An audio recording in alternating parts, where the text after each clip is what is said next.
Hello folks, Dick Fairburn here. I think this is the ultimate fighting pistol. Best ever made. Just as good now as it was in 1911. If you want to hear what I got to say about 1911s, stick around.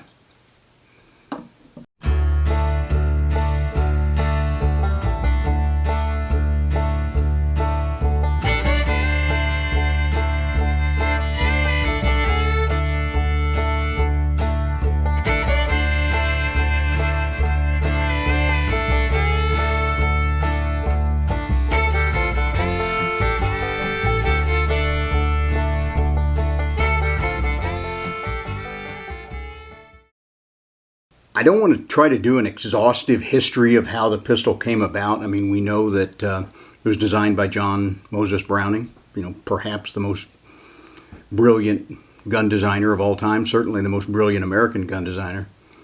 The first prototype was the 1905, and they went through a 7 and a 9, possibly even there was a 10 variation, I'm not sure. But we know eventually in 1911, the pistol was adopted by the US military. It was used in World War I. In about 1924, there was a major upgrade done into the 1911 A1, and that A1 remained in service with the United States military into, there are actually some out there still being used by US military organizations. So it's been in service more than 112 years. So we'll talk about the 1911, and then I'll talk about the 1911 A1, and in this video I'm going to go on to show you all the variations that have been made of this pistol over the years, from a little bit bigger to smaller. In the next video I'm going to talk about the calibers that it's been chambered in, and I think a lot of you will be surprised as I was when I did online research about this and found out just how many calibers the pistol has been chambered for. And then I'm going to talk about the kind of features we're looking for in a modern 1911 as a carry gun or a self-defense gun. And those have changed. The pistol has evolved in some minor ways. The basic lock work of the pistol has not changed at all, but some of the accoutrements we put on it have. And all of those, which in my opinion includes the change from 1911 to 1911 A1, all of those changes are really just to make it more shootable, to make it more comfortable, more accurate, not really more reliable, because it's always been a very reliable pistol. And I've got a video out there on, are you a gun shop commando? An awful lot of gun shop commandos think they know everything there is to know about both the 1911 and the 45, and they have no use for either of those things. So even talking about 1911s or listening to me talk about them brands you and I both a FUD, according to them. We're just old and stupid and antiquated. So along those lines, I will make this argument. When the first pistol I ever owned was a Colt government model 70 series 45 ACP. Full size, 5-inch steel frame 1911. So I literally cut my teeth on a 1911. If you wanted to buy a 1911 in those days, the 70s, you bought a Colt. Now, I think the patents had probably long worn out, and there were some other variations. Caspian came along not too long after that. Essex, a company called Essex, had been making frames, at least, and perhaps slides for some time. So if you wanted to build up parts guns, you could. But if you wanted a new or used commercial 45 auto pistol, you bought a Colt. Or you bought a military pistol from 1911, or more commonly, the 1911 A1s. And those were pretty common in gun shops and gun shows, and friends of yours that might sell one. A lot of those things came home as war souvenirs. A lot of them were sold by Director of Civilian Marksmanship programs, or surplus dealers bought them from the government. So we went from the only factory-made gun being a Colt to today. If I tried to list the companies that make 1911s from the ground up, they're not buying other people's parts. A lot of companies do that. But there are a lot of companies making their own 1911 frames, slides, barrels, parts from the ground up. Instead of trying to list them, it would almost be easier to list the companies that don't make a 1911 nowadays. Smith & Wesson, SIG, Colt still, Kimber, Dan Wesson. I'm missing lots of them, I'm sure. And smaller maker, very custom makers, Ed Brown, Wilson Combat, Nighthawk Custom. These are deluxe pistols that can cost an awfully lot of money, but they're made from the ground up. If you want a 1911 nowadays, chances are it's not going to be a Colt. Colt is still making them. They don't make as many as these other companies. And all I will say is don't discount the Colt. Colt's been making them longer than anybody else, probably made more of them than anybody else. And while their quality control has had some ups and downs over the years, I think the Colt pistols are still perfectly adequate for what we need to do with them. So if you think the 1911 is antiquated, out of date, and dying, then you're the idiot, you're the FUD, because there are more of these things being made by more companies today than we've ever seen. And they're selling by the truckloads.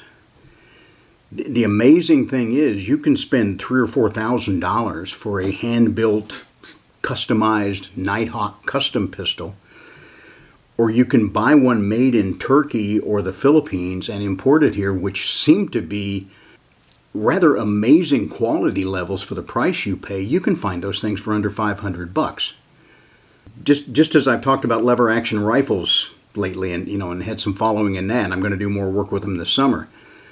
The lever action as a self-defense rifle, especially in states where you can't buy an AR-15 right now, it's a good idea, but it's not a cost-effective idea. You're going to pay 2 or 3 times as much for a modern lever action as you can for a bargain basement AR-15 nowadays. And the same way with the 1911s. I mean, you can buy 1911s for the price range of a Glock. And from what we're seeing of these things being tested by, people that I trust on YouTube, they're pretty good pistols. So the day of the 1911 is not over. I think it could be argued that the day of the 1911 is today. There are more variations in a wider price range than we've ever seen before, as long as we have the right to buy guns, which is never guaranteed forever, but so far we're winning at least modestly in the Supreme Court. So we will trust that we're going to have this ability for a while. That's something that kind of goes parallel with the 1911. One of the bigger supporters from my generation of the 1911 was Jeff Cooper. And he, whether you like him or don't like him, he gave us the modern technique of the pistol. The way we train, the way we compete handguns, both in the United States and all over the world, came from the research and the teachings of Jeff Cooper, like it or not. And what I've found is people that don't like 1911s generally don't like Jeff Cooper either. There's one very prominent instructor. I'm not sure if he's as active as he was a few years ago, but I've seen a couple of his videos pop up on YouTube lately. And he trains around the country, and he has had a long-standing offer that if anyone can come through one of his pistol classes with a 1911 that does not malfunction during the course, he'll give you your money back. He'll let you have the course for free, because he is so confident that he's never seen a 1911 go 3 or 4 or 500 rounds without several malfunctions. Well, good for him. And over the years when I was teaching basic firearms classes for police officers in Illinois, it started out being a 24-hour mandatory class and it went to 40 hours. We would have people show up with all kinds, from revolvers, primarily revolvers early on, into all kinds of semi-automatics, and some would work and some would not. It was not unusual to have somebody show up with his grandpa's 1911 A1 that he brought back from World War II. And a lot of times they even had, junk lead reloaded ammo or something like that, and they'd have a lot of malfunctions. On one particular weekend class, I loaned my Gold Cup to 3 different people on 3 different relays who had 1911s and had problems with them. So the idea that 1911s can be unreliable is real, but primarily in my experience, it's bad magazines or bad ammunition or someone who tried to improve the pistol by accurizing or fiddling with it somehow. And that fiddling a lot of times screws up the reliability. If you leave the damn things alone, most of them will run forever. At the end of that weekend, 2 days of that, and that pistol was on the line every relay. So it was being fired by somebody every day over this Saturday and Sunday weekend shoot. My training partner and I ended up adding it up, and as near as we could tell, that pistol had about 1,200 rounds through it. Most of the ammunition was cast lead reloads. And if you've used those, you know that the lubricant that goes into those grooves gets blown out inside of the pistol, and it combines with the black carbon to make a terrible black sooty mess. At the end of that 1,200 rounds or so, with not a single malfunction, the crud on the feed ramp of that pistol was so deep that all you could see was a kind of a silver line up the middle of the feed ramp where the rounds had been pushing their way through the crud to get into the chamber. No maintenance, no cleaning, no lubrication, 1,200 rounds, no malfunctions. That gold cup I had on a dare one time, we put 7 empty cases into a magazine, and we would hand cycle the slide and let it chamber, and it chambered all 7 of those empty cartridges. A properly organized 1911 will run as long or longer than any semi-auto pistol out there. In my opinion, probably the most reliable auto pistol ever built is a Glock 17. There's something about that design and about the 9mm cartridge in particular with that design that it just runs and runs and runs. But a properly organized 1911 in most of the models with good magazines and good ammunition, if there's a malfunction, you're limp wristing or you're causing some kind of problem otherwise. Or it has been modified by someone who didn't really know what they were doing to cause a reliability problem. Now, I really don't have any interest in going to this one trainer's classes because I really don't believe in what he's training. Just the other day, one popped up, several years old, and he was going to demonstrate why the Weaver stance was so terrible and would probably get you killed. And like most of the guys who are 1911 haters and Jeff Cooper haters, they're also Weaver stance haters. And when he coached this lady into what he called Weaver stance, I don't know what it was, but I learned the Weaver stance from Jeff Cooper. And there are videos on YouTube, if you want to look, Jeff Cooper will demonstrate to you how he teaches the Weaver stance. And instead of blading it off at 30 to 45 degrees with a very severe body slant, he starts out by saying, okay, square yourself on the target. If it's a little bit more comfortable for you, you can take your strong side foot and move it just a few inches back. So we're talking 5 degrees off to your strong side or less, pretty much squared on the target. That's a Weaver stance. But these people all tell you it's bladed and, oh, you're going to get killed because the bullets will come through your body armor gap. And they wouldn't know the Weaver stance if it jumped up and bit them in the ass. Just like they wouldn't know a good 1911 if it jumped up and bit them in the ass. But boy, they sure seem to know what they're talking about. So that's my philosophy. If you have a good 1911 and good ammunition and good magazines, it's probably going to be extremely reliable. In the Army, I got out of the Army in 1979. The 1911A1 was still the official sidearm, with the exception of helicopter crewmen. Some of them had 38s. And female military police officers had 4-inch 38 revolvers. Now, I was never formally trained on the 1911. I'm just an enlisted guy in the infantry. Infantry guys don't carry 1911s until they're fairly well up in rank. But on company days or things like that, they'd bring out some 1911s and we'd shoot them and have fun. Those pistols were so worn, they rattled way more than that.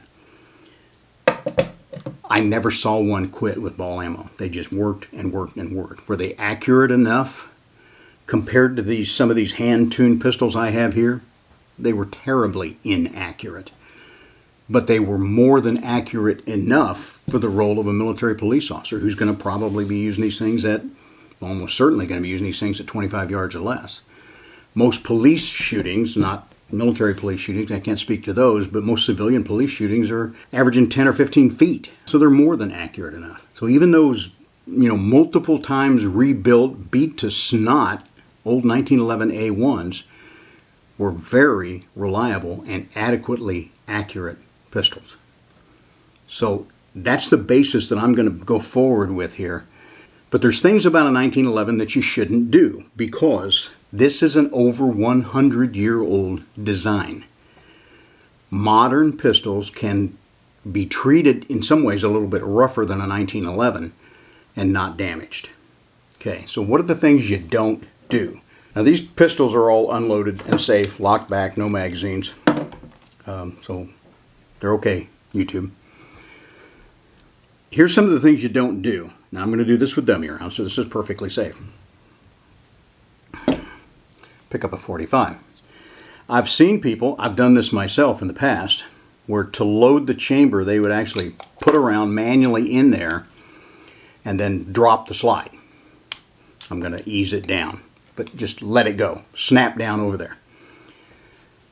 The extractor on the 1911 is not one of its strongest points. The extractor mounts in here, runs within the slide, comes out the side. The extractor will generally snap out over the rim of that cartridge and hook it the way it should. It's kind of a spring steel construction, so it will do that generally, but it's not a good idea. And if you do it very much, you're going to damage the extractor. The proper way to load one is to insert a magazine and then lower the slide. You can lower it manually.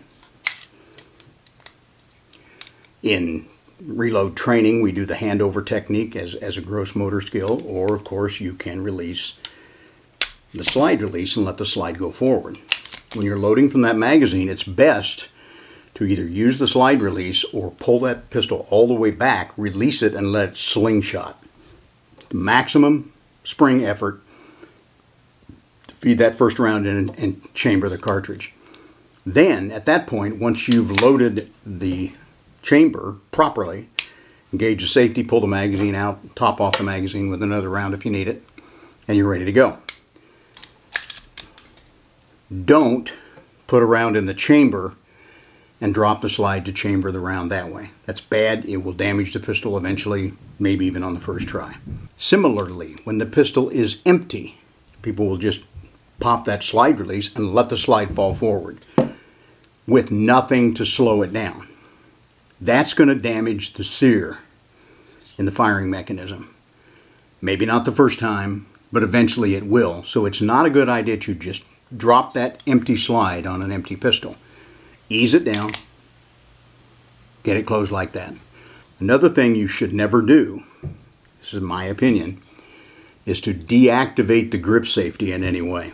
Now you will notice that one of these does not have a grip safety. It's not a pure 1911 style pistol. Most of them nowadays have, I don't know what you call that, I call that a speed bump, because a lot of people with their grip style, with the standard 1911 grip safety, once in a while when they would grab it fast, bring it up on target, they wouldn't quite get the grip safety deactivated. And of course, when the grip safety is not deactivated, you can pull the trigger until hell freezes over and it won't fire. Because, checking again, when you're pulling that trigger, the grip safety has to be depressed, and when it is, the pistol will fire. In the early days, some people would drill a hole and pin it down.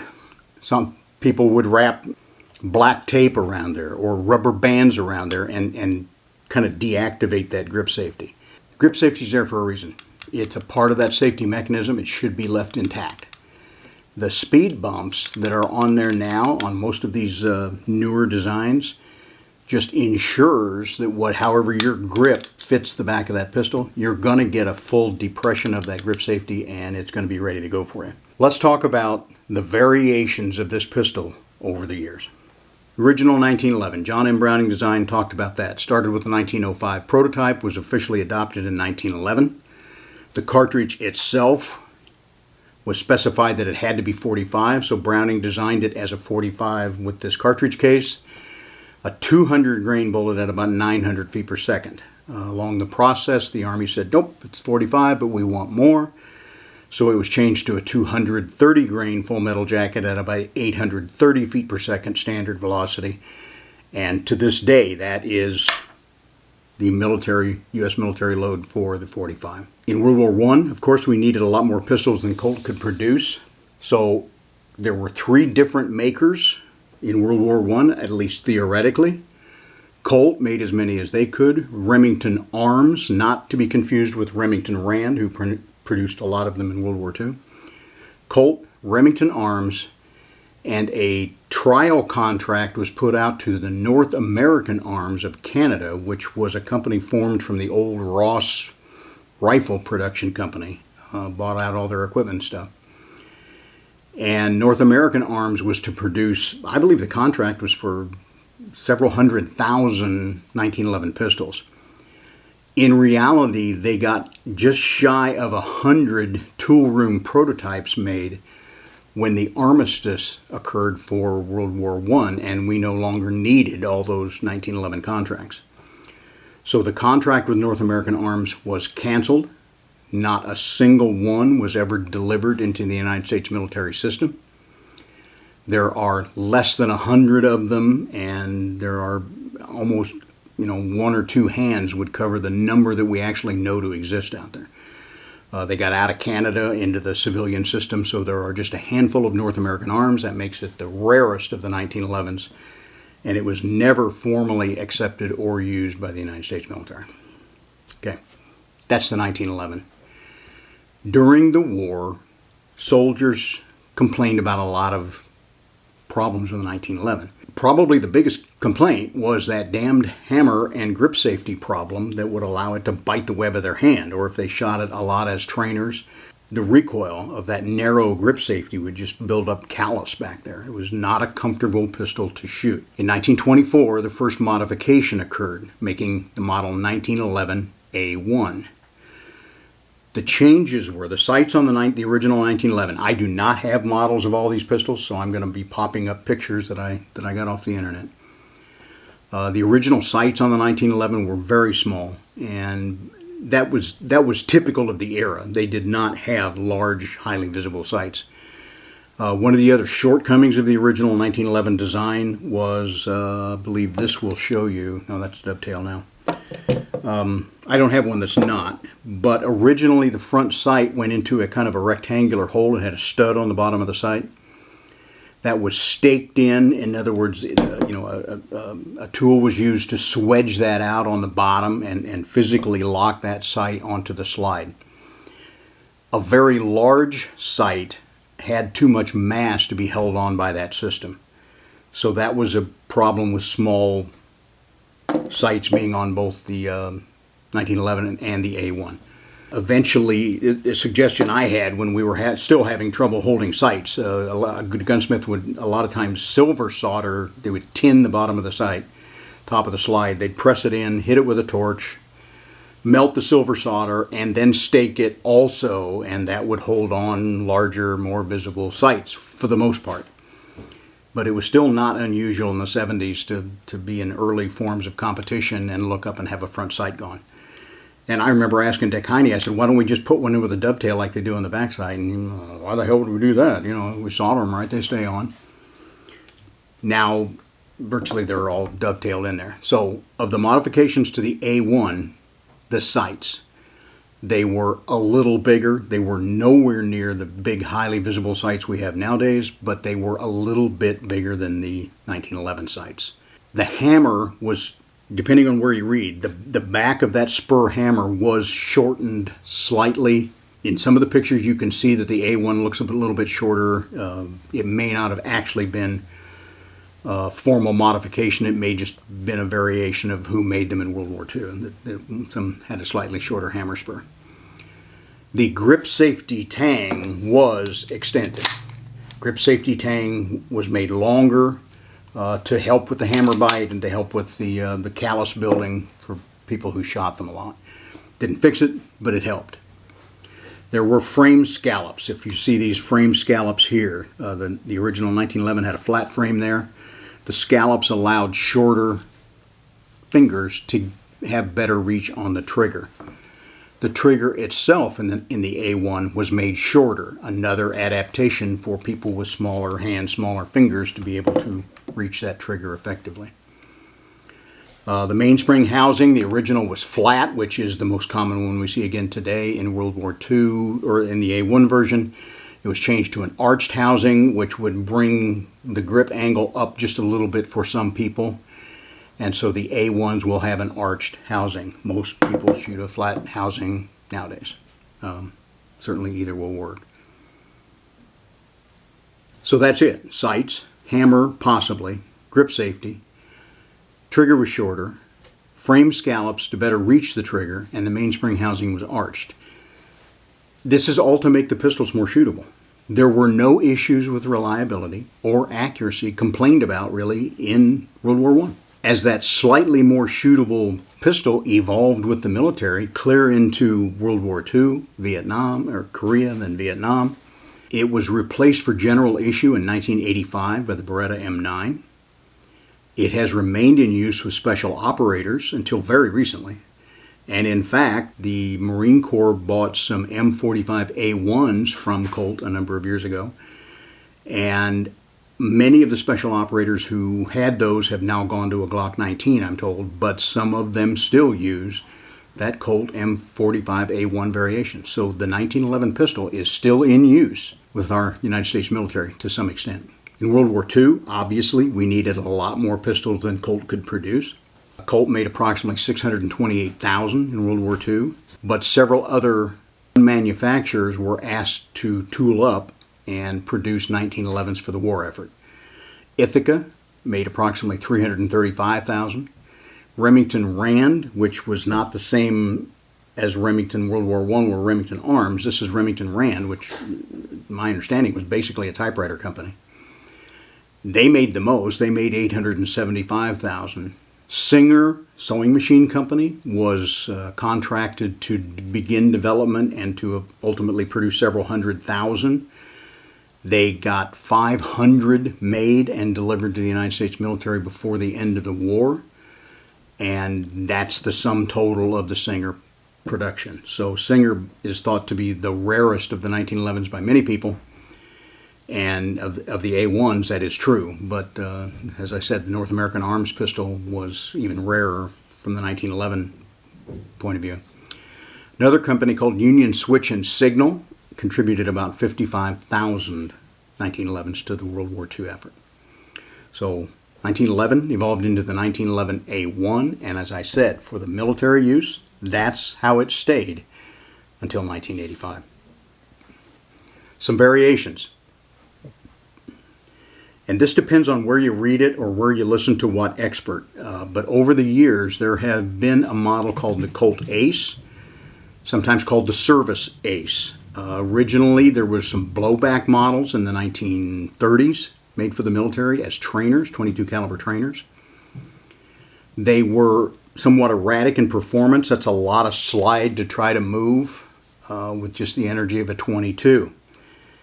A guy named Williams, Carbine Williams, who helped develop the 30 carbine short gas operation system, developed a very unique kind of barrel for a 1911 to fire 22 calibers, and I'll show you some diagrams of it here. It's called a floating chamber. The chamber has two parts. When the 22 cartridge is fired, some of that gas gets in between the floating chamber and the rest of the barrel and actually turns into a rather large piston. And that piston drives rearward and allows a 22 caliber, 22 long rifle cartridge to run essentially a 5-inch steel slide. And those Aces were made for military training. Colt has brought them back a couple different times in commercial models since then. The Aces used a 10-round magazine. They had an adjustable rear sight. They were produced for the military between 1931 and 1947, and they say approximately 13,800 of those were produced. The next variation was called the M15 General Officer's Pistol. This was a cut-down 1911 A1, so they took 1911 A1s out of general inventory. It's my understanding most of them were probably Remington Rands because that was what we had the most of. These were hand-built at the Rock Island Arsenal in Illinois. They were for issue to general officers. They were manufactured from 1972 to 1981. The slide of the 5-inch gun was shortened to approximately the length of a commander. They had nice high visibility sights, and and they were obviously custom tuned, custom finished. The grips had a brass insert which could be engraved with the name and the rank of the general officer. So when someone in the Army or Air Force made general officer during that time frame of 72 to 81, then they would receive one of these M15 general officer's pistols. It came with a belt, ammunition pouch, and custom holster with a rather fancy brass buckle, designated the seal of the United States. The gold ones for the Army, silver ones for the Air Force. Total production of the M15 General Officer's pistol was just over 1,000. It's said to be 1,004 of those. Those pistols were not a gift to the officers. They were still Army property, but they could have it customized with their name, and they could purchase it upon their retirement, which I'm sure many of them did.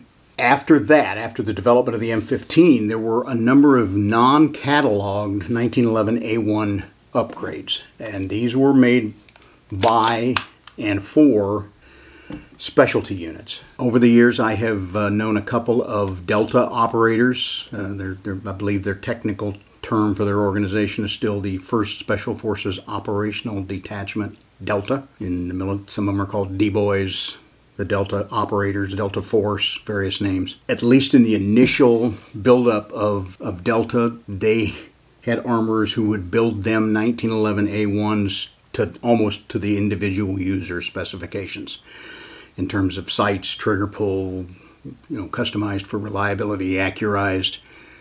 So those were hand-built pistols for very elite operators. It's my understanding that that is gone, although some of those older Delta operators might still be carrying those 1911s. I believe they have adopted now a Glock 22 or 23 in 40 caliber for Delta.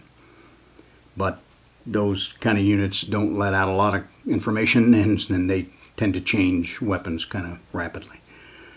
One of the more noteworthy uses of one of those customized 1911s with a Delta operator were the two snipers who fast roped in to protect a shot down helicopter pilot in Mogadishu. Both of those snipers were killed. They were both awarded the Congressional Medal of Honor. And when their long guns ran out of ammo, they were down to 1911s and did very credible service with them so long as their ammunition lasted. The last of the military variations of the 1911, as I mentioned earlier, is the M45A1. It was developed for the United States Marine Corps Special Operators in 2012. In many ways, those M45A1s look like a modern 1911 45. High visibility sights, beaver tail grip safety, speed bump, commander hammer, longer trigger, flat mainspring housing, beveled magazine well. All of the additions that we would normally like to see on a good 1911 fighting pistol today were included in that M45A1 design. It was built by Colt. They're in flat dark earth color, so they're very easily recognized. Colt introduced a dual recoil spring in them, which they thought really smoothed out the action and enhanced reliability even further. They had 3-dot tritium night sights and a 5-inch national match barrel. They had ambidextrous thumb safety. They also have a Picatinny rail. I do not have a 1911 with a rail, but they have a light attachment point under them. And that's becoming more and more common on modern 1911s. I understand it was replaced with Glock 19 for many of those USMC specialty units, but some are said to still be carrying the M45A1s.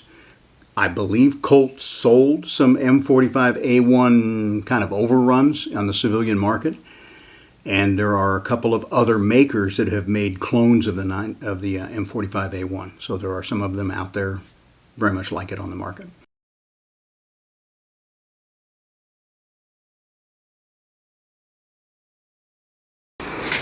Okay, we got them both here now. You ready? Bud got one. Ginger got one.